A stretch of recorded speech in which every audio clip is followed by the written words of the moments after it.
कालचे सगळे जी काही त्यांची भाषणं होती आणि सगळ्यात मला किरण रिजिजूंचं एक आश्चर्य वाटलं. अरविंद सावंत बोलल्यानंतर ते बोलले बाला साहब के आप ये थे तब हमको ऐसा लगता था.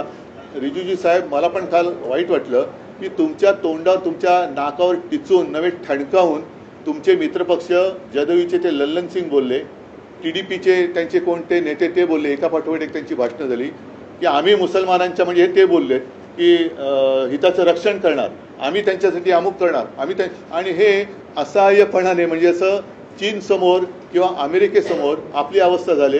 तसं अमित शाह असतील, पियुष गोयल असतील, रिजिजू असतील, राजनाथ सिंग असतील, हे त्यांच्याकडे बघूही शकत नव्हते, खाली मान घालून लाचारीने हसत होते. म्हणजे काय परिस्थिती आली की त्यांचा आधार घेऊन हे राज्य करतायत, त्यांच्या तोंडावर हे ठणकावून सांगतायत की आम्ही मुसलमानांचं रक्षण करणार, आम्ही अमुक करणार, आम्ही तमुक करणार. मग तुम्ही उठून सांगताय की हे बिल आहे ते मुसलमानांच्या हिताचं आहे. मग नेमकं हे बिल मुसलमानांच्या हिताचं आहे तर मग माझा प्रश्न परत तोच आहे, तर हिंदुत्व आम्ही सोडले का तुम्ही सोडलेलं आहे?